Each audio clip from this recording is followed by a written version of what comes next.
Pandemi memberi dampak pada banyak pihak. Kita tidak lagi bisa beraktivitas normal seperti hari-hari yang lalu. Mobilitas kita harus dibatasi. Interaksi antar kita pun harus dilakukan dengan tetap menjaga jarak. Kehidupan ekonomi pun melambat. Bahkan, tak sedikit di antara kita yang kegiatan ekonominya benar-benar berhenti. Kami sadari bahwa semua ini terjadi agar kita menjadi saling peduli dan saling melindungi. Semboyan gotong royong tak lagi bisa hanya menjadi kata-kata manis di ujung lidah. Gemakan optimisme dan terus kumandangkan paragraf-paragraf kebaikan. Assalamualaikum warahmatullahi wabarakatuh. Selamat pagi, salam sejahtera, semoga kesehatan dan keselamatan selalu tercurah untuk kita semua. Sobat Republika, senang sekali bisa bertemu lagi dalam talkshow online Republika yang kali ini insya Allah akan mengangkat tema varian Delta terus merebak, bagaimana kita bersikap. Acara ini terselenggara atas kerjasama Republika dan Satuan Tugas Penanganan COVID-19 BNPB. Pertama-tama izinkan saya memperkenalkan diri, saya Wahyu Suryana yang dalam acara kali ini akan bertugas sebagai host dan memandu jalannya acara selama kurang lebih 1 jam ke depan. Pada kesempatan ini sudah hadir narasumber kita, virolog dari Universitas Gadjah Mada, Dr. Muhammad Saifuddin Hakim. Assalamualaikum dokter. Ya, waalaikumsalam warahmatullahi. Ya, sudah hadir juga Bapak Nur Hasan Murtiaji selaku Wakil Pemimpin Redaksi Republika. Assalamualaikum Pak Hasan. Waalaikumsalam warahmatullahi wabarakatuh. Selamat pagi semuanya. Iya, Sobat Republika, acara ini juga disiarkan langsung melalui republika.co.id, Facebook Republika Online, dan YouTube Republika Official. Jadi, Sobat Republika yang ingin bergabung bisa menyimak jalannya talkshow secara langsung melalui kanal-kanal tersebut. Nah, sebelum acara dimulai, ada baiknya kita menundukkan kepala sejenak untuk berdoa menurut kepercayaan masing-masing. Semoga acara ini dapat berjalan dengan lancar, penuh hikmat, dan penuh manfaat. Mari kita berdoa dimulai.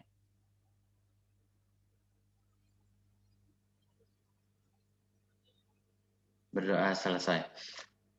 Selanjutnya mari kita dengarkan sambutan dari Wakil Pemimpin Redaksi Republika kepada Bapak Nur Hasan Murtiaji. Ruang dan waktunya disilahkan. Baik, terima kasih Mas Wahyu. Bismillah, walhamdulillah, wassalatu wassalamu ala rasulillah. Assalamualaikum warahmatullahi wabarakatuh.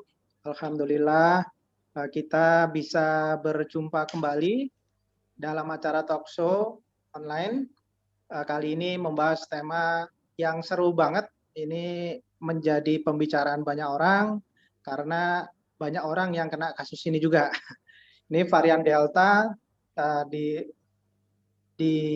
Kudus ya, bermula dari situ, kemudian menyebar ke beberapa daerah, bahkan sekarang di Jakarta itu beberapa teman saya itu ternyata memiliki kemiripan dengan yang biasanya disebut oleh para pakar, memiliki kemiripan gejala yang sama dengan kena varian Delta ini. Jadi, dan mereka sudah berada di Wisma Atlet gitu. Jadi sampai kemarin ya, data kemarin lumayan cukup banyak. Kalau yang di Jakarta di Wisma Atlet itu sudah mulai penuh, bahkan akan dibuka tower baru untuk mereka yang pasien yang tidak bergejala. Hadir dalam kesempatan kali ini ada Pak Dr. Saifuddin Hakim. Beliau pakar di bidang virologi ya, ilmu tentang virus, berasal dari Universitas Gadjah Mada, yang akan memandu kita semua mendalami sebenarnya apa sih varian Delta ini. Ini virus yang menurut yang saya baca memang sangat cepat penularannya. Tentunya mungkin faktor-faktor mengapa muncul virus varian ini, karena ternyata kan ada varian alfa, varian beta gitu ya, sampai sekarang kemudian delta, dan mudah-mudahan ya berhenti cukup sampai di delta aja lah gitu ya, jangan sampai ada varian-varian berikutnya. Dan bagaimana peran vaksinasi terhadap memutus rantai penyebaran utamanya varian delta ini. Nah, di sini hadir Pak Dr. Saifuddin, Hakim, mudah-mudahan kita semua bisa menyimak dengan baik dan mendapatkan manfaat sebesar-besarnya dari acara talkshow online kali ini. Kami ucapkan terima kasih sebelumnya kepada narasumber dan juga mohon maaf pada Sobat Republika, mungkin ada salah kata, salah ucap, dan seterusnya dari awal sampai akhir.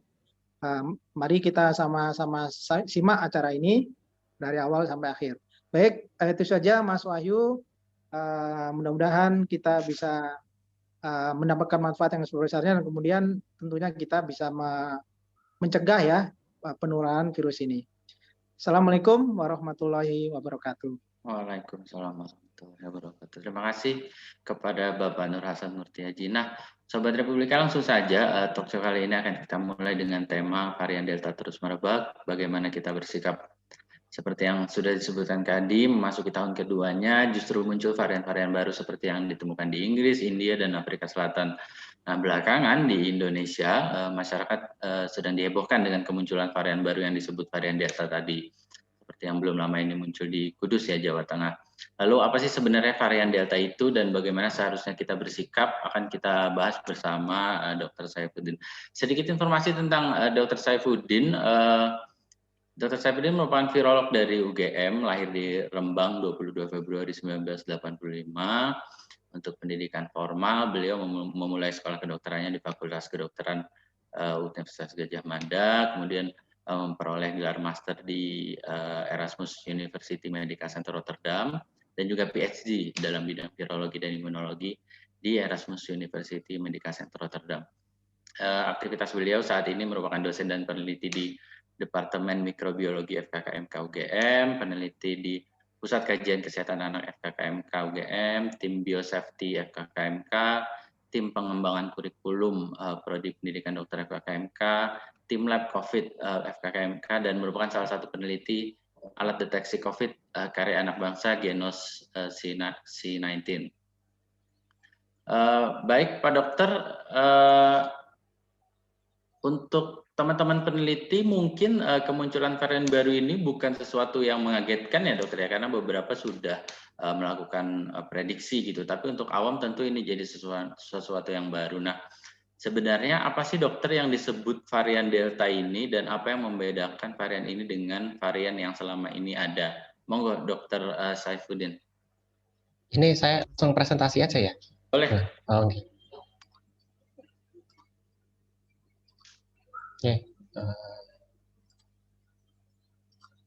Ya, Assalamualaikum warahmatullahi wabarakatuh. Waalaikumsalam. Ya. Pertama-tama saya ucapkan terima kasih kepada Republika atas undangannya. Jadi ini sebetulnya tantangan buat saya karena harus menjelaskan ini dalam konteks orang awam ya.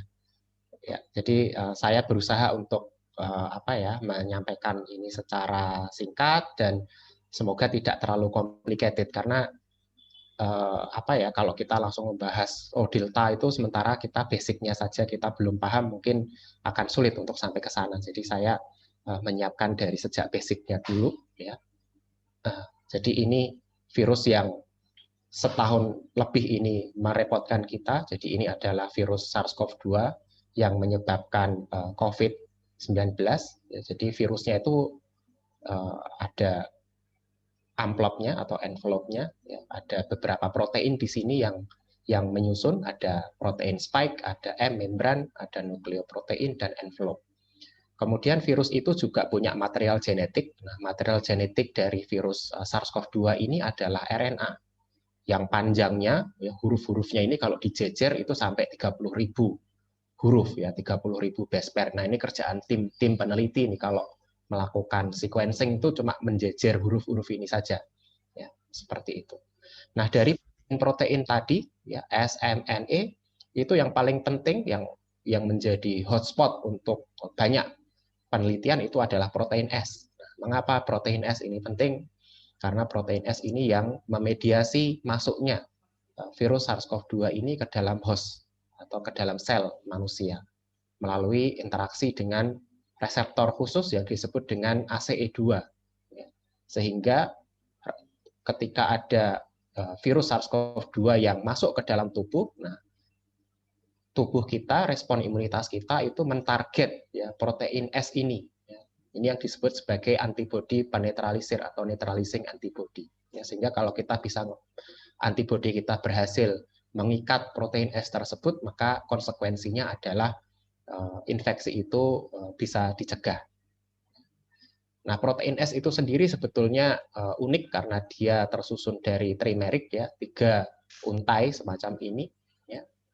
Dan sebetulnya yang berikatan secara spesifik ya dengan ACE2 tadi itu adalah suatu daerah yang saya beri panah merah di sini yang disebut sebagai RBD atau receptor binding domain. Ya. Yang inilah yang menjadi kunci ya, interaksi dengan host manusia, sehingga mutasi-mutasi yang terjadi pada daerah ini, ya, daerah RBD ini, terutama mutasi yang bisa meningkatkan daya ikat protein S ini terhadap sel manusia, itu yang mutasi-mutasi yang perlu diwaspadai, karena bisa jadi akan berkaitan dengan peningkatan transmisi, efisiensi virus ini untuk melekat kepada sel host dan menyebabkan infeksi. Nah, ini adalah replikasi ya virus RNA, ini RNA yang positif ya. Nah, di mana mutasi itu kemungkinan besar terjadi adalah ya ketika virus itu masuk menginfeksi, maka tadi RNA-nya masuk ke dalam sel, kemudian akan difotokopi menjadi lebih banyak lagi material genetik ya. Ini namanya proses replikasi virus secara umum ya.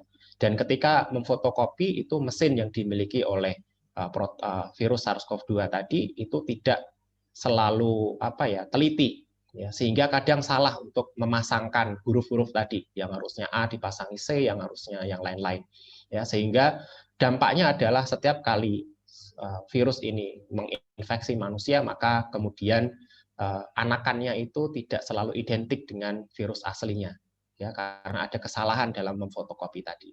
Nah, ini adalah kesalahan-kesalahan fotokopi yang secara lebih sistematis ya. Ada kesalahan fotokopi yang tidak menyebabkan perubahan dari asam amino penyusun ya. Jadi mengapa sih kesalahan mutasi itu menyebabkan perbedaan ya? Karena kita tahu bahwa gen itu akan menyandi protein ya. Ketika susunan asam amino dari protein itu berubah, maka bisa jadi secara struktur dan juga kemudian secara fungsi protein itu juga berubah. Nah, ini adalah contoh-contoh mutasi yang terjadi ya. Kalau mutasinya itu mutasi silent, ya ada perubahan nukleotida, tetapi ternyata masih mengkode asam amino yang sama. Nah, ini nggak masalah. Ya.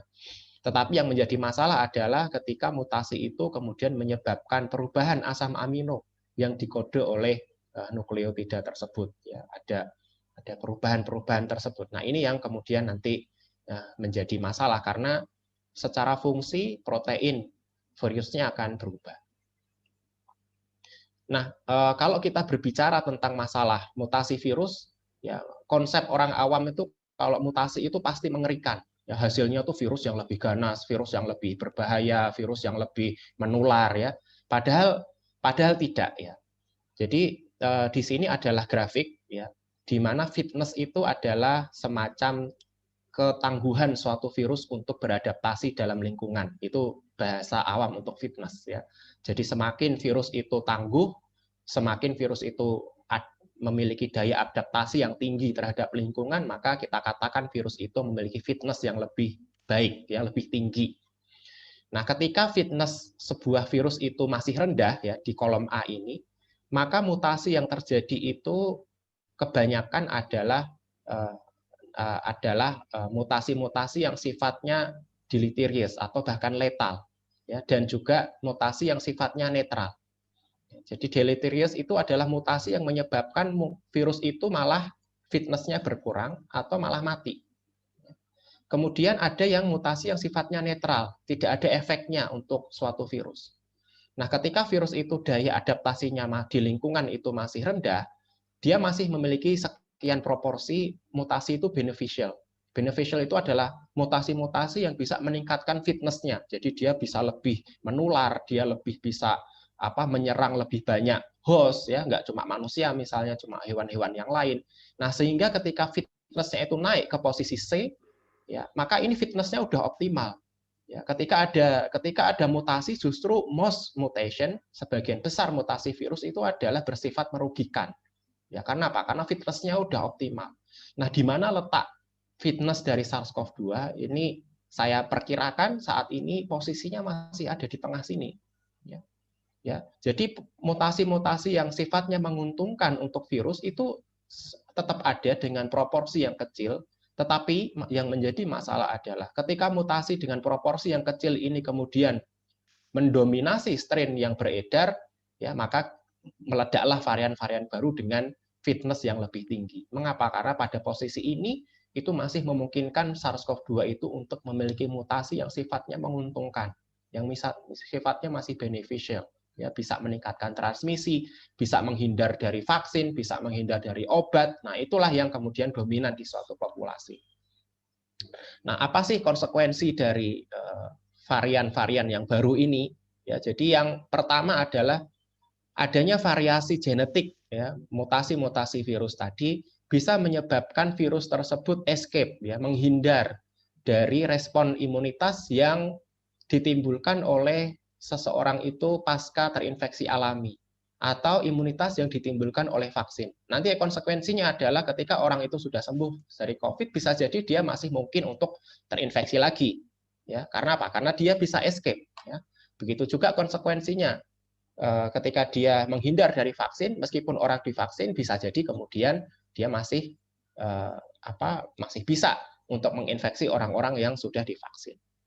Kemudian tadi ya perubahan terhadap fitness atau tropisme, ya, sehingga virus itu bisa menginfeksi lebih banyak host, ya, tidak hanya manusia tetapi juga hewan dengan lebih banyak bas.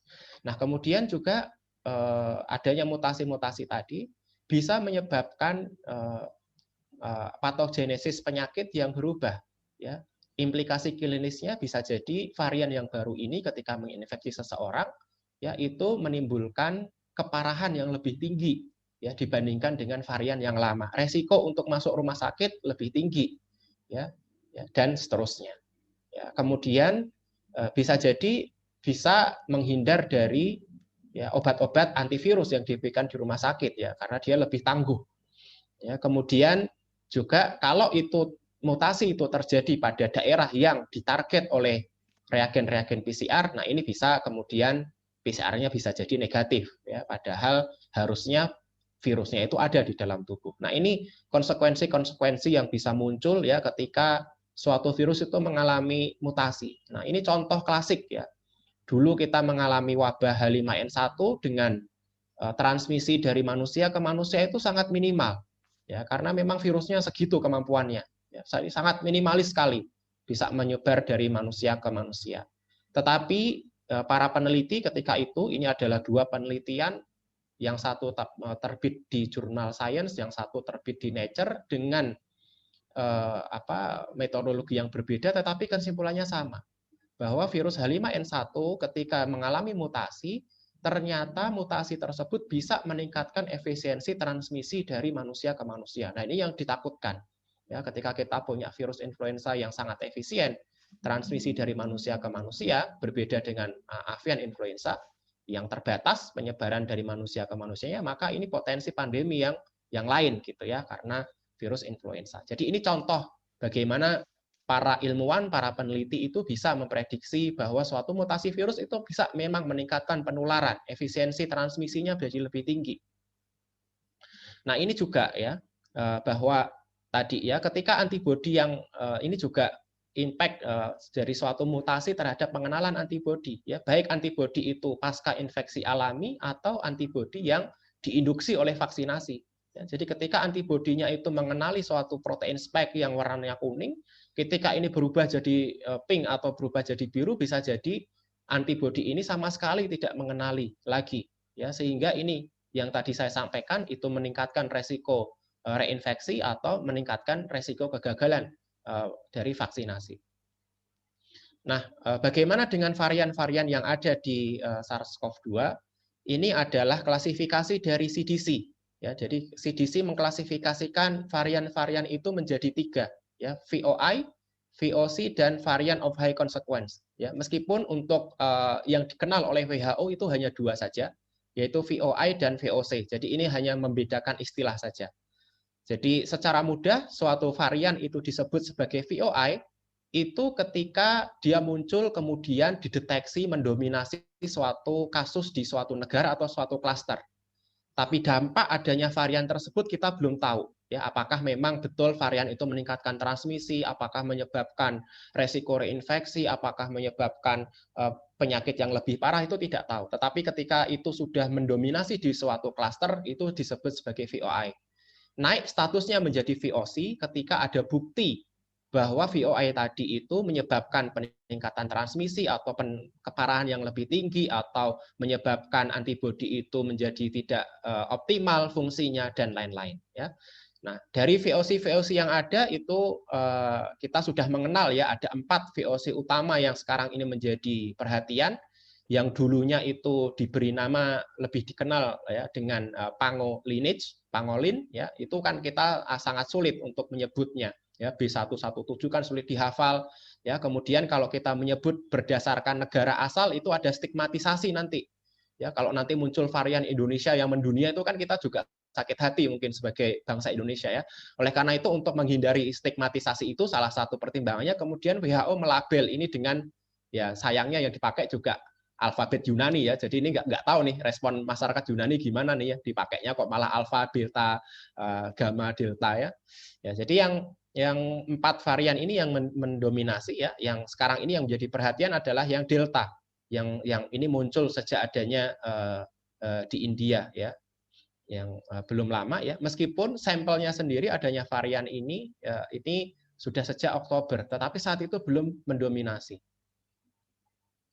Nah, apa mutasi-mutasi kunci yang ada pada varian Delta ini? Jadi ini adalah gambaran dari protein spike tadi, dan ini adalah mutasi-mutasi kunci yang ditemukan pada varian Delta relatif dibandingkan dengan original strain yang berasal dari Wuhan. Ya, ini adalah mutasi E48Q, ini yang bisa di dalam banyak penelitian itu menyebabkan escape mutation, ya, baik dari antibodi alami atau pasca vaksin. Kemudian L452R ini bisa meningkatkan pengikatan terhadap reseptornya yaitu ACE2, sehingga konsekuensinya adalah bisa meningkatkan replikasi dan konsekuensinya meningkatkan transmisi. Ya, kemudian ini 2 mutasi yang lain yang juga menyebabkan resistensi ya, terhadap netralisasi yang berasal dari antibodi. Nah, ini adalah distribusi global dari varian-varian yang ada ya. Jadi varian-varian ini yang paling banyak menyebar itu adalah alfa karena udah duluan ya. Alfa ini banyak dilaporkan ya. Bagaimana dengan Indonesia sendiri ya? Ini data tanggal 13 Juni. Ini sebetulnya saya tadi belum mengupdate lagi ya. Karena ini harusnya udah lebih banyak nih, terutama yang Delta. Ini data update per 13 Juni kita menemukan alfa itu 35, beta 5 dan delta itu 50 kasus ya. Tetapi saya sampaikan karena kapasitas sequencing kita itu masih terbatas, ya itu adalah hanya sebatas puncak gunung es. Ya, artinya varian-varian ini misalnya delta ini bisa jadi lebih banyak lagi kasus yang ditemukan, ya. Dan ini juga tidak mengagetkan ya, kalau nggak salah di update kurang lebih 1-2 hari yang lalu ini udah hampir 75 atau 100 delta ditemukan. Ya, mungkin nanti bisa dicek kembali ya. Karena apa? Karena kapasitas sequencing kita memang terbatas sekali ya. Reagennya terbatas, institusi yang bisa melakukan juga terbatas ya. Jadi banyak sekali hambatan ya supaya kita bisa memonitor ini dengan baik. Nah, ini yang rilis yang kemarin sudah disampaikan ya oleh Menkes ya, dan lab kami di UGM itu termasuk yang memeriksa sampel dari Kudus ya. Jadi kami dikirimi 37, kemudian kami memeriksa 34, yang keluar hasilnya 28. Sekitar 28 itu yang kemudian terkonfirmasi adalah varian Delta dari yang originally berasal dari India. Nah, bagaimana sekarang dampak dari varian-varian Delta tersebut? Ya, bagaimanakah dampak varian Delta tersebut terhadap keparahan penyakit COVID? Ya, ketika seseorang itu terinfeksi oleh varian Delta. Ini adalah data dari Kementerian Kesehatan di Inggris, di UK, karena di sana banyak sekali melakukan pengkajian masalah ini. Ya. Jadi yang disampaikan oleh Kementerian Kesehatan di UK, dan ini kita bisa akses ya laporannya ya, ini saya sampaikan linknya, bahwa data-data dari Inggris dan juga Scotland itu meningkat adanya varian Delta itu lebih meningkatkan resiko untuk hospitalisasi ya. Jadi kalau ada peningkatan resiko masuk rumah sakit ya secara tidak langsung itu menggambarkan angka keparahan yang lebih tinggi. Karena tentu kalau orang-orang asimptomatik nggak perlu untuk sampai datang ke rumah sakit. Ya, meskipun demikian karena ini data masih terbatas ya kita masih membutuhkan analisis yang lebih dalam lagi sehingga untuk apakah varian Delta ini meningkatkan keparahan, ada indikasi ke sana, tetapi ini bukan definitive conclusion, ya, bukan konklusi yang sifatnya final. Ya, bagaimana dengan daya tular atau transmissibility dari varian Delta? Ini adalah studi awal dari para peneliti di India, ya, ketika meneliti mutasi-mutasi yang dimiliki oleh varian Delta tadi, L452R, E48Q, dan P681R. Dan itu bisa kita gunakan modeling ya. Jadi kita bisa memodel interaksi antara spike dengan ACE2 ini di komputer. Ya, daya ikatnya lebih tinggi ataukah tidak. Dan di situ kesimpulannya bahwa permodelan dari komputer tersebut itu menduga ya adanya daya ikat ya protein spike tadi hasil mutasi tadi yang lebih tinggi terhadap reseptornya yaitu ACE2-nya ya. Dan permodelan komputer ini ternyata ada data yang mensupport lagi ya, dan lagi-lagi ini adalah data dari UK ya.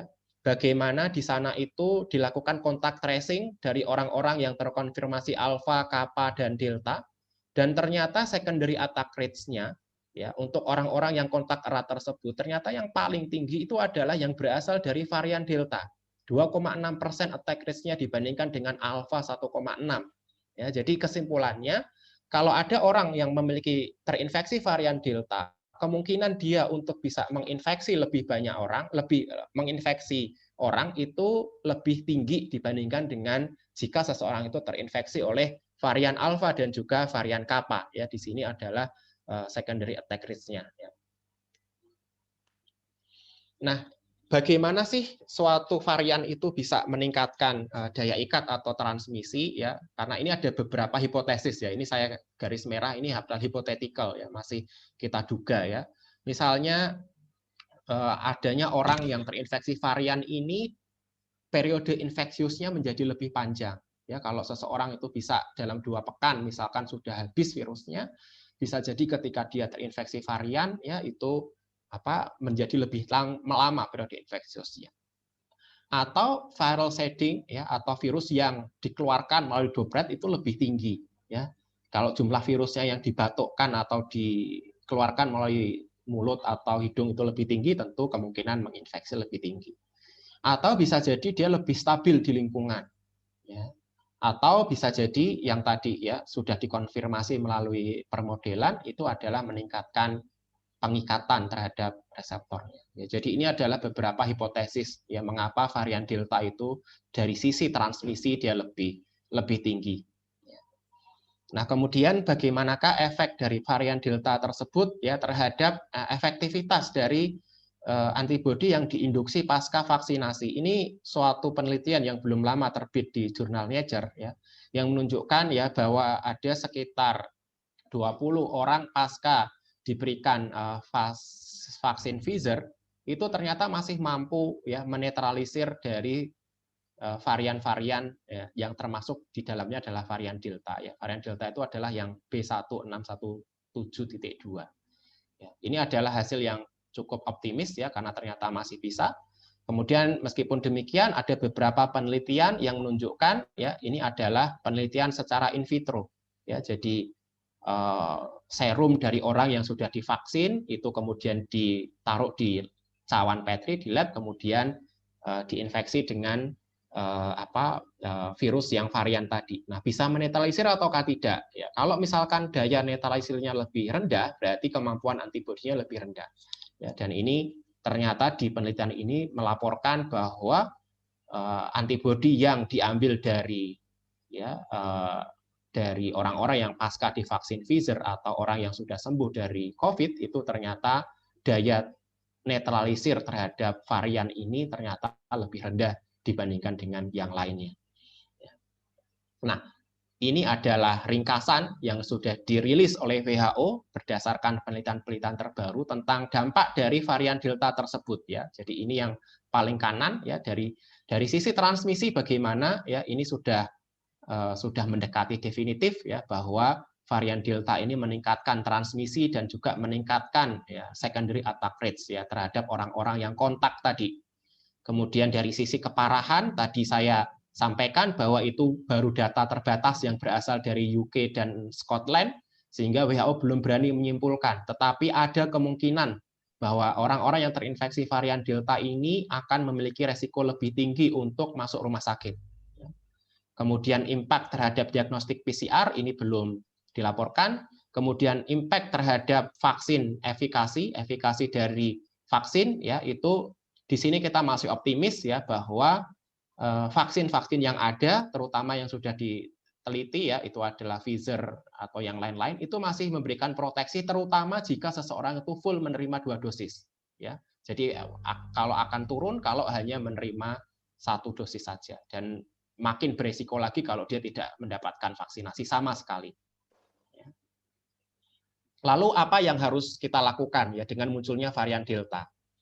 Ini adalah suatu gambaran ya, bahwa ketika ada suatu virus original yang di sini saya gambarkan dengan virus yang berwarna biru kemudian menginfeksi, maka ketika dia menginfeksi seseorang maka dia akan memiliki kesempatan untuk bermutasi.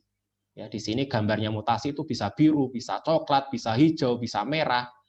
Nah, setelah ada kumpulan virus dengan berbagai warna ini, hanya yang fitness-nya paling tinggi saja yang memiliki kesempatan untuk lebih bisa bertahan hidup ya. Jadi ini dunia rimbanya virus ya.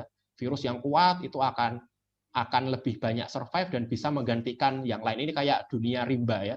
Jadi hewan yang paling kuat ya dialah yang menjadi pemenang. Nah, kurang lebih virus juga seperti itu. Sehingga ketika di dalam tubuh seseorang ini muncul ya varian ya hasil mutasi yang dia itu lebih tangguh, maka dia akan mendominasi. Makanya di sini misalkan yang tangguh itu adalah virus berwarna coklat, maka seterusnya ketika menginfeksi orang lain, virus ini yang akan mendominasi. Nanti saya sampaikan data di slide terakhir, data dari UK. Ya. Sehingga mau nggak mau, ya untuk bisa menghindari ini, mau nggak mau, ya kalau dari perspektif virolog itu ya kita harus bisa menghentikan transmisi ini ya dari satu orang ke orang lain. Nah, menghentikan transmisi itu ukurannya adalah R0 ya, basic reproduction number.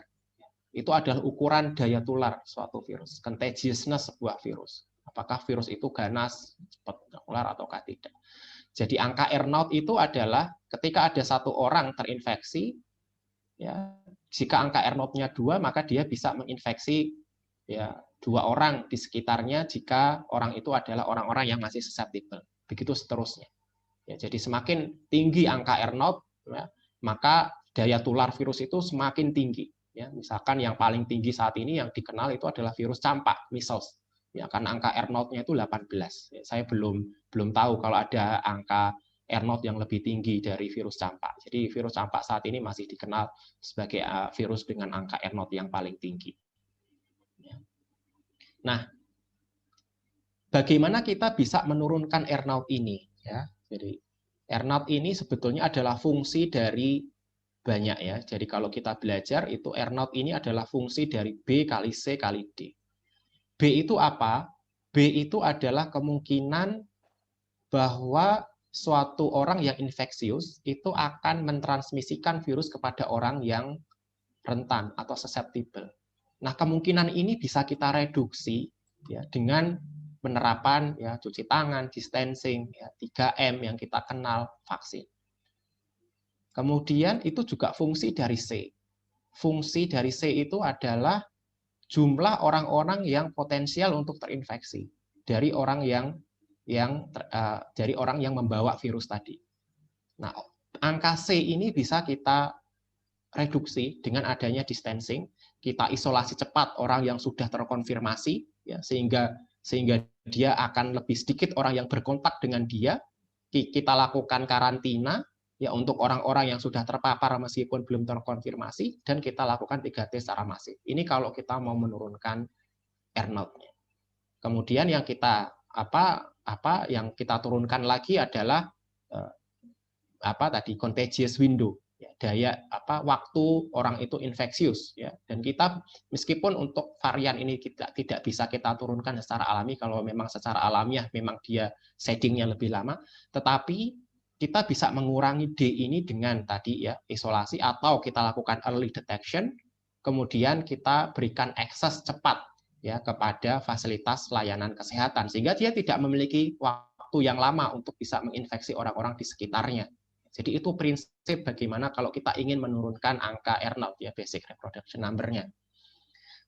Ini adalah contoh apa yang dilakukan oleh pemerintah UK ketika munculnya varian Delta ini menggantikan varian Alpha ya B117. Yang dilakukan oleh pemerintah UK adalah langsung melakukan surge vaccination. Ya, jadi orang-orang yang belum mendapatkan vaksinasi kemudian ada percepatan vaksinasi, terutama orang-orang yang sebelumnya tidak prioritas ya. Kalau di UK itu yang prioritas utama lansia. Jadi hampir semua lansia di sana sekarang sudah tervaksin. Yang kelompok prioritas berikutnya itu adalah kelompok dewasa dan yang lain-lain ya. Sehingga dengan adanya varian baru ini mau nggak mau memaksa pemerintah UK untuk melakukan percepatan vaksinasi. Ya, untuk yang sebelumnya tadi belum mendapatkan prioritas itu kemudian ya, dipercepat untuk mendapatkan prioritas. Ya, dan saya juga ingatkan bahwa tidak ada satu intervensi itu yang pasti bisa menurunkan. Itu harus dilakukan kombinasi dari berbagai macam intervensi yang ada. Ya, jadi ini kayak model Swiss keju keju dari Swiss ya. Jadi ada yang menjadi tanggung jawab personal kita, ya, misalkan physical distancing, ya, stay at home jika kita sakit, ya, hand hygiene, ya, kita menghindari kerumunan. Kemudian ada yang respon menjadi tanggung jawab bersama kita dan juga menjadi tanggung jawab pemerintah, misalkan vaksin, ya, memastikan distribusi vaksin yang optimal, ya, ini menjadi ranah pemerintah, ya, dan lain-lain, ya. Ya, maka ini semua langkah ini harus kita lakukan ya, mana yang menjadi tanggung jawab pribadi kita dan mana yang menjadi tanggung jawab bersama dan mana yang menjadi tanggung jawab pemerintah. Jadi kita harus sharing semacam ini. So, karena apa? Karena tidak ada satupun langkah mitigasi tadi ya yang ini itu yang pasti itu menjadi faktor dominan untuk kita menurunkan angka kejadian varian Delta. Sehingga apa yang perlu kita lakukan berikutnya ya, yang harus kita lakukan adalah kita harus meningkatkan testing PCR kapasitas kita ya supaya kontak tracing itu menjadi lebih optimal ya, dan ini harus dipisahkan ya dari kepentingan apapun. Kita tetap harus menomorsatukan kepentingan kesehatan ya karena sebagian mungkin takut kalau nanti testingnya dinaikkan nanti statusnya jadi merah, nanti ekonomi bagaimana ya. Kita ini dari perspektif kesehatan maka kita harus tetap tingkatkan testing. Kemudian harus memonitor varian yang bersirkulasi ya.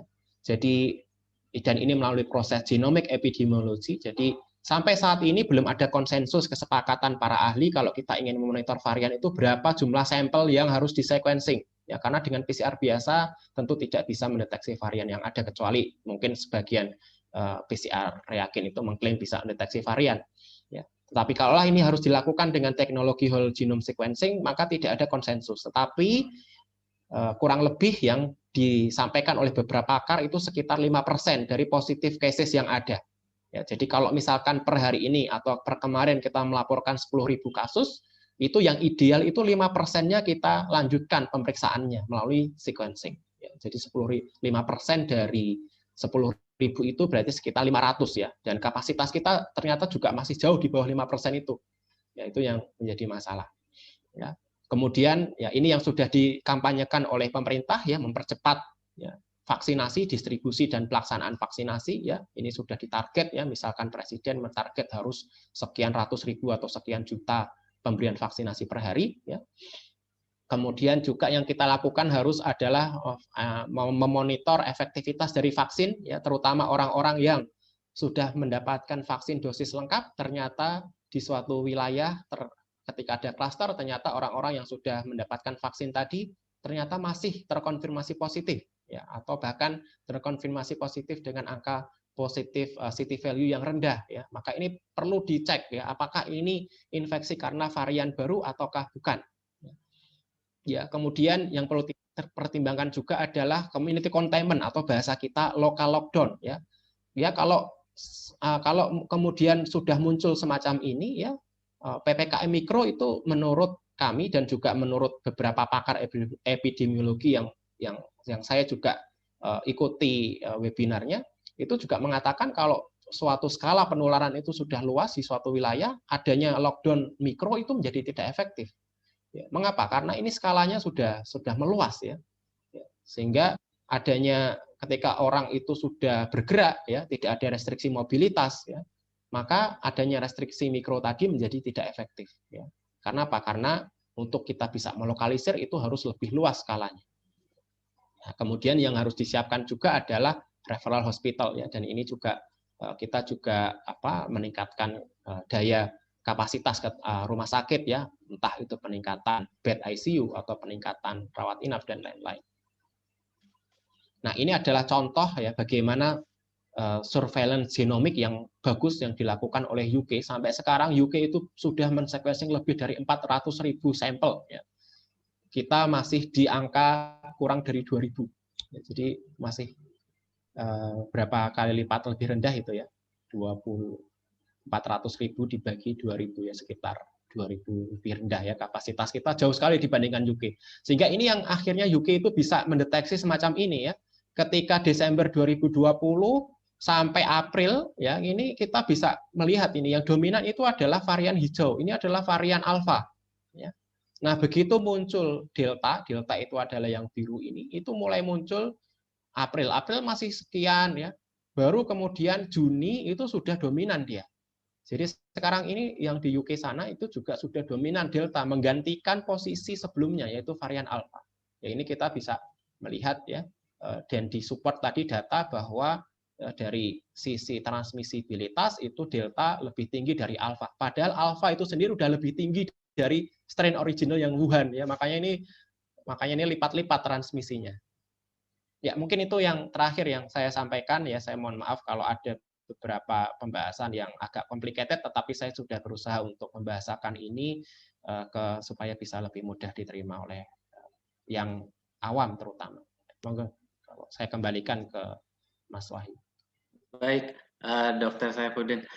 Menarik penjelasannya. Tadi salah satu yang cukup menarik soal vaksinasi, Dokter. Banyak juga yang bertanya, kemudian apakah vaksin Sinovac yang kita terima sudah punya kemampuan untuk menghadapi varian Delta ini? Dan terus kedua, meskipun dokter cukup optimis vaksin yang ada efektif, apakah kemudian kita perlu melakukan vaksinasi tahap ketiga dan keempat, Dok? Ya, tadi saya sampaikan ya bahwa beberapa data dari vaksin yang lain, ya terutama yang sudah muncul publikasinya itu kebetulan bukan Sinovac, yang sudah ada itu Astra, kemudian Pfizer, ya dan ini pun juga platformnya lain ya. Kalau Pfizer itu mRNA, Astra itu viral vector, kemudian kalau Sinovac itu adalah inactivated vaccine. Tetapi semuanya itu memang berasal vaksin-vaksin yang ada itu memang dibuat berdasarkan original virus yang berasal dari Wuhan ya, dari sisi awal outbreak. Nah, kita lihat di sini bahwa orang-orang yang mendapatkan vaksin-vaksin tadi itu ternyata masih memberikan proteksi. Saya ada data sebetulnya yang tidak saya tampilkan di sini ya, ada bahwa pemberian vaksinasi Pfizer atau Astra kalau nggak salah dengan full 2 dosis itu tetap bisa menurunkan resiko terinfeksi varian Delta. Nah, karena ini sama-sama dibuat berasal dari dari original strain yang dari Wuhan, maka adanya vaksin Sinovac ya, meskipun ini belum ada data secara resmi, tetapi kita bisa memiliki keyakinan yang sama bahwa vaksin Sinovac pun tetap bisa mampu. Karena begini, karena tadi data penurunan angka netralisasi itu adalah data in vitro, jadi penelitian di laboratorium. Ya, jadi orang-orang yang sudah mendapatkan vaksin, serumnya diambil, kemudian kita ambil virusnya, kemudian bisa dinetralisir ataukah tidak. Kemudian yang dihitung adalah bisa menurunkan netralisir ataukah tidak. Nah, menetralisir in vitro belum tentu efeknya itu akan sama ketika in vivo, ketika ada di manusia. Ya, semacam itu. Itu bisa kita lihat pada penelitian-penelitian yang lain, ya, sehingga adanya penurunan penetralisasi secara in vitro itu selalu tidak boleh langsung diterjemahkan bahwa secara in vivo di manusia vaksinnya jadi nggak berguna. Itu kesimpulan yang kurang tepat. Ya. Karena bisa jadi kemampuannya memang menurun, tetapi menurun pada level yang masih memberikan proteksi. Ya, kurang lebihnya semacam itu. Ya. Memang menurun sampai sekian, tapi sampai angka sekian itu ternyata masih bisa memberikan proteksi. Jadi semacam itu. Jadi itu harusnya kita harus hati-hati.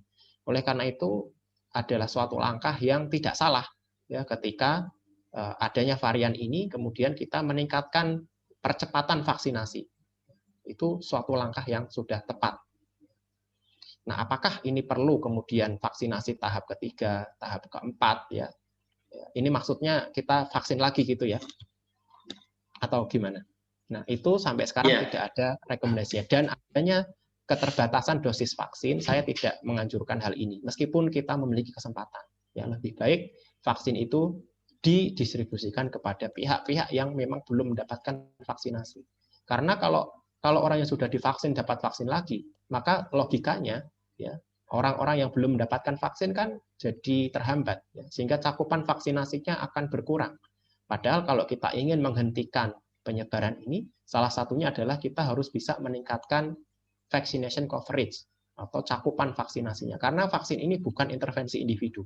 Ya, jadi saya selalu tekankan kepada masyarakat bahwa vaksin itu bukan intervensi individu. Vaksin itu beda dengan obat. Obat itu kita sakit, kita minum obat sembuh.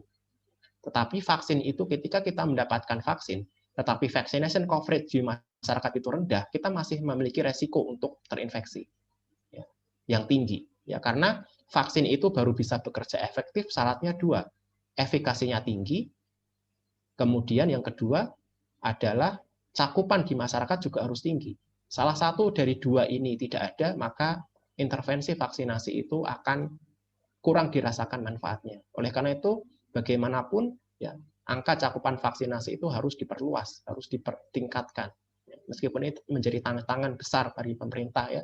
Apalagi kita harus rebutan vaksin dengan negara-negara maju, ya. Kemudian dari sisi geografis kita juga berpulau-pulau, ya, berbeda dengan negara-negara Eropa yang sudah negaranya maju, negara kaya, cuma ada satu daratan, ya.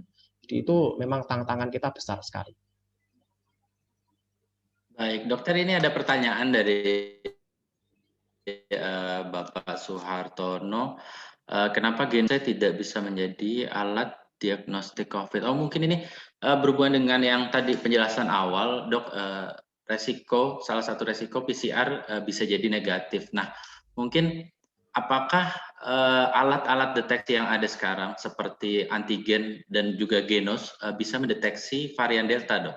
Oh, saya sampaikan tadi bahwa untuk mendeteksi varian itu yang dideteksi adalah virusnya langsung. Itu satu. Ya, kemudian deteksi dengan PCR yang ada sekarang pun itu tidak bisa mendeteksi varian. Ya, karena varian itu harus dideteksi. Karena kalau PCR itu kita hanya bisa mengatakan ini SARS-CoV-2 positif ataukah tidak. Ya. Memang saat ini sudah muncul beberapa reagen PCR yang mengklaim bisa mendeteksi varian. Tetapi itu saya belum ngecek lebih lanjut ya, bagaimana ininya dan lain-lain. Nah, untuk mendeteksi varian itu, dari sampel-sampel yang tadi positif PCR, itu harus dilanjutkan lagi dengan pemeriksaan yang lebih mahal dan juga lebih rumit ya, dan juga alatnya juga mahal, reagennya juga jauh lebih mahal, yang disebut dengan whole genome sequencing atau disebut dengan next generation sequencing. Ya. Dan tidak semua sampel bisa diperiksa ya, dok, ya, kalau nggak salah. Dan tidak semua sampel itu bisa diperiksa, hanya sampel-sampel PCR positif dengan angka CT value yang rendah saja, yaitu yang kurang dari 25 ya kalau di kami ya. Karena kalau CT value-nya tinggi ya 30, apalagi sudah batas negatif ya 35, itu nggak muncul nanti ketika dilakukan pemeriksaan. Nah, itu mengapa bahwa pemeriksaan ini itu tidak semua lab ya rujukan itu bisa melakukan pemeriksaan. Ya. Hanya lab-lab tertentu saja.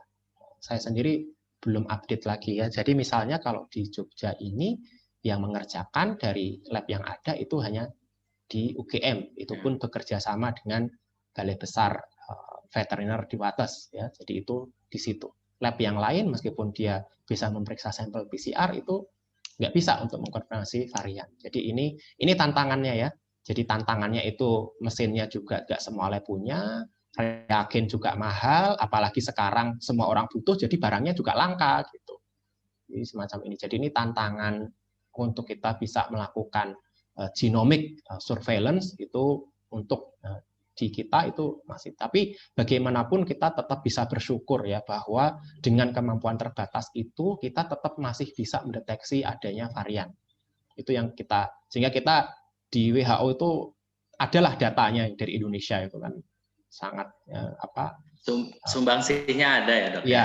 Tetap kita bisa, meskipun yang kita sequencing itu jauh dari optimal, jauh dari ideal tadi yang saya katakan, beberapa pakar mengatakan 5% per hari per positive cases, ya kita masih jauh dari angka itu. Tetapi paling tidak kita sudah melakukan sesuatu. Itu yang menjadi catatan.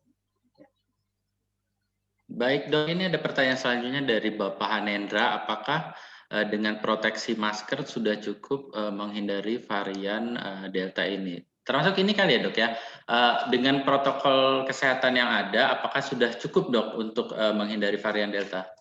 Ya, tadi ya saya sampaikan ya bahwa varian-varian baru ini kan transmisinya masih sama, mode transmisi, cara virus ini menyebar dari satu tempat ke tempat lain, satu orang ke orang lain.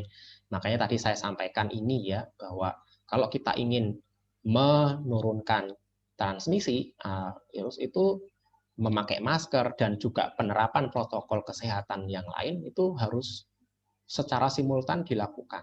Jadi tidak hanya memakai masker saja. Itu yang harus dicatat ya. Jadi ya memakai masker iya, mengurangi mobilitas iya, mengurangi kerumunan juga iya, kemudian di sisi lain juga kapasitas testing juga harus ditingkatkan dan lain-lain. Jadi adanya masker ya itu tetap ya bisa secara efektif ya menurunkan resiko seseorang itu terkena infeksi dari varian Delta atau varian baru yang lain yang termasuk VOC. Baik, selanjutnya dari Eri, dok, varian Delta lebih kuat daya tularnya. Apakah masa inkubasinya lebih cepat dari varian lain? Ini yang saya belum tahu ya, apakah masa inkubasinya lebih cepat dari yang lain. Ini yang saya belum tahu.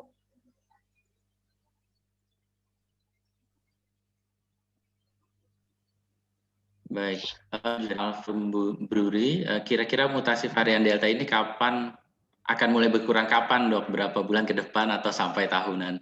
Oh iya, jadi begini ya. Jadi saya sampaikan tadi ya, kok berkurangnya itu seperti apa? Jadi virus itu ya ketika dia bermutasi, maka ada 3 kemungkinan tadi. Mutasinya itu adalah menguntungkan, sehingga dia lebih tangguh, bisa geser varian yang lain, atau netral, nggak ada efeknya, atau malah merugikan untuk virus. Nah, ketika muncul mutasi, itu nanti ada proses yang namanya seleksi alam, natural selection di populasinya virus itu sendiri ya. Jadi, ya, ketika ada virus dengan fitness ketangguhan yang lebih tinggi, ya, maka dia kemudian akan establish di populasi. Dia akan bisa beranak pinak. Ya. Nah, ketika dia beranak pinak, sedangkan varian yang lain itu terpinggirkan, maka lama-lama kan ini akan dominan, sehingga dia akan mendominasi sampai ada varian lain yang lebih tangguh dari dia. Ya, makanya tadi saya sampaikan ya di UK itu dari Desember 2020 yang mendominasi adalah varian Alpha. Wah, dia udah sangar sekali di populasi. Ya, kalau kita bayangin virus itu bisa ngomong, ngapain lo? Ya kayak gitulah. Saya ini yang paling tangguh ya. Tapi datanglah varian Delta. Nah, ternyata varian Delta ini bisa geser dominasi varian Alpha. Jadi itu adalah kompetisi di virus itu sendiri. Dan kapan kita bisa menghentikan? Ya mau nggak mau virus itu hanya bisa memiliki kesempatan untuk ya berhenti bermutasi ketika dia itu tidak menemukan manusia yang bisa diinfeksi. Ya, gambar yang mana tadi ya? Yang ini ya. Kalau dia itu nggak menemukan orang yang rentan untuk terinfeksi, ya sudah dia mati. Ya, makanya sampai kapan ada varian Delta, Satu, sampai kita bisa efektif ya menghentikan transmisi virus, entah dengan penerapan protokol kesehatan yang super lebih ketat atau vaksinasi yang dipercepat, ya. Atau kalau mau kemungkinan yang kedua, ya udah nunggu aja varian yang lebih dominan, yang lebih tangguh dari Delta, dan itu kita akan lebih kerepotan lagi, ya. Kita pengennya kemungkinan yang pertama, ya. Ketika kita bisa menghentikan transmisi ini dengan penerapan protokol kesehatan yang ketat dan juga program vaksinasi yang dipercepat, ya, supaya virusnya udah berhenti untuk berevolusi, nggak muncul lagi varian, ya. Seperti itu. Baik, Dok, ini ada pertanyaan selanjutnya dari Rara Haikal. Dok, untuk penderita flu, hal-hal apa yang harus diketahui? Apakah ada indikasi terkena virus atau tidaknya? Ini di media sosial cukup banyak, Dok, yang menanyakan soal flu ini, karena belakangan banyak yang bilang munculnya varian Delta, terus banyak juga yang terkena flu. Apakah ada kaitannya, Dok? Kalau ini virus influenza itu ya, yang ini ya, yang lain ya, virus influenza. Kalau dari perspektif ini ya, kalau dari perspektif kita sebagai virolog dan juga kalau kita juga belajar dari bagaimanakah imunitas kita bekerja, ketika kita sudah terinfeksi oleh satu virus di respirasi, di sistem pernafasan, ya, maka kemungkinan untuk terinfeksi virus lain itu secara umum lebih rendah. Mengapa? Karena tubuh kita itu sudah diinfeksi oleh virus A, katakanlah SARS-CoV-2, sehingga tempatnya itu sudah dikuasai oleh virus A. Dan ketika muncul respon imunitas terhadap virus A, maka respon itu juga bisa untuk melawan infeksi berikutnya. Ya, sehingga secara umum ketika seseorang itu sudah terinfeksi suatu virus, kemungkinan dia terinfeksi virus lain di waktu yang bersamaan, di waktu yang sama, meskipun virus yang kedua ini datangnya lebih belakangan, itu lebih rendah. Meskipun tetap ada sebagian penderita COVID itu yang mengalami multiple infeksi atau terinfeksi dua virus bersamaan. Ya, kita di tim kebetulan kita juga sedang meneliti itu, ya, infeksi yang berbarengan antara SARS-CoV dengan influenza. Nah, kalau yang ada ini saya belum tahu ya, apakah memang ini real peningkatan infeksi virus influenza ataukah hanya semacam laporan individu yang belum terkonfirmasi. Nah, ini yang harus saya cek lagi. Tetapi pada prinsipnya itu ya, ketika tubuh kita itu sudah terinfeksi virus A, secara umum saya katakan, secara umum kemungkinan untuk terinfeksi virus yang lain setelah itu ya itu menjadi lebih rendah. Baik, ini pertanyaan selanjutnya dari Haryaka Banu. Kalau kemampuan deteksi di Indonesia lemah, langkah percepatan deteksi yang mungkin dilakukan Indonesia seperti apa, Dok? Ya, ini tadi saya sampaikan ya, untuk mendeteksi varian ini harus melakukan teknologi yang advance ya, dengan next generation sequencing ya, atau whole genome sequencing, sehingga peningkatan percepatan ini ya bisa dengan banyak cara ya. Satu adalah peningkatan kapasitas lab ya, tentunya dengan bantuan dari pihak-pihak terkait ya, terutama pemerintah atau dari luar negeri ya, untuk meningkatkan kapasitas atau jumlah lab di Indonesia yang memiliki kapasitas untuk bisa memeriksa whole genome sequencing. Kemudian yang kedua adalah penyediaan reagen.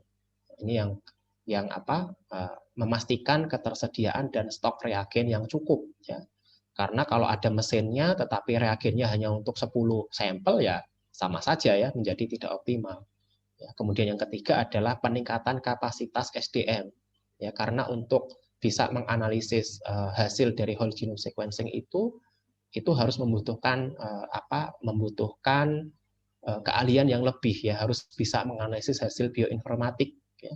Bukan hanya membaca kurva, tidak hanya membaca perubahan warna ya, semacam itu, tetapi sehingga itu kadang-kadang yang menjadi hambatan kami ya di tim FKKMK, ketika kami ragu pun kami juga akan berkonsultasi dengan pihak-pihak yang memiliki pengalaman untuk menganalisis ini ya, sehingga hasil itu kadang terpending 1-2 hari ya, itu karena kami harus memastikan bahwa data yang kami keluarkan itu adalah data yang valid ya, Jadi itu menurut saya kalau kita ingin meningkatkan kapasitas pemeriksaan varian kita, 3 itu harus dikerjakan secara simultan.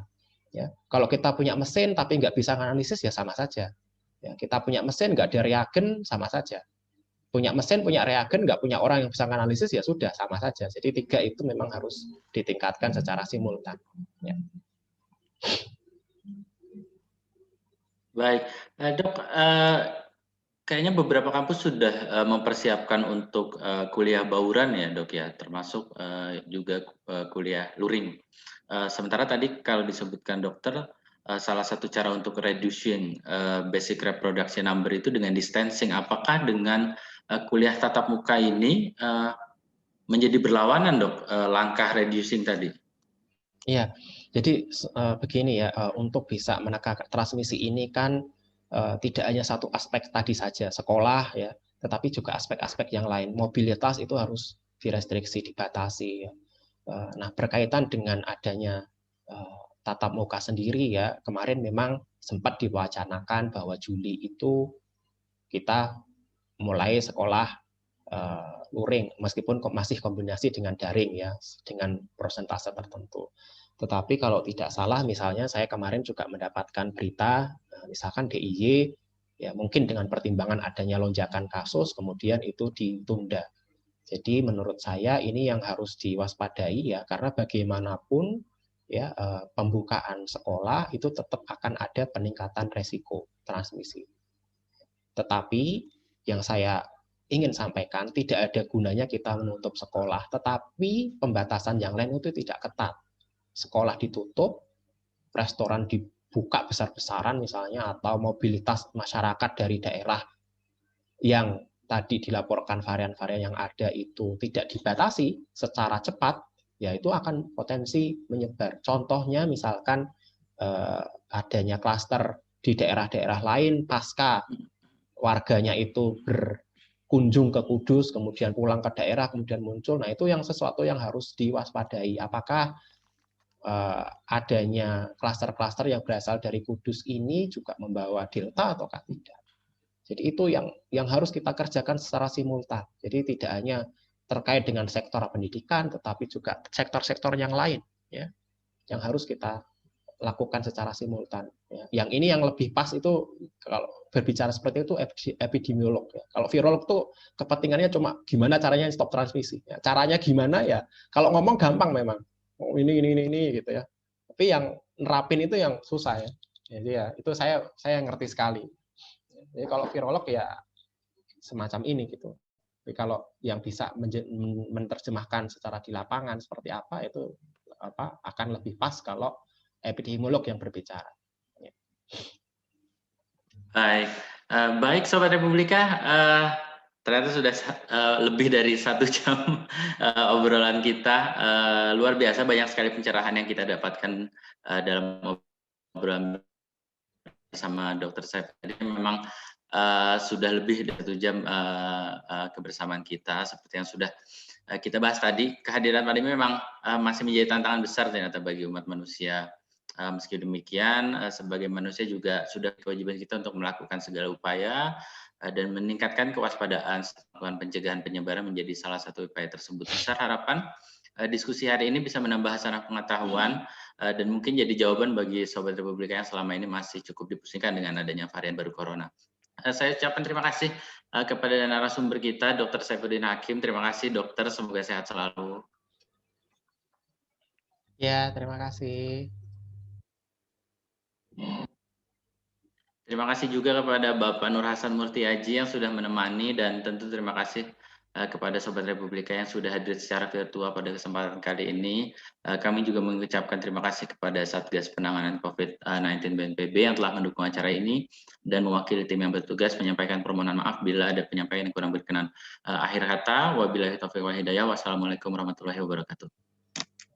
Waalaikumsalam warahmatullahi wabarakatuh. Terima kasih. Mohon maaf kalau banyak kekurangan. Sampai jumpa di kesempatan yang lain. Assalamualaikum warahmatullahi wabarakatuh.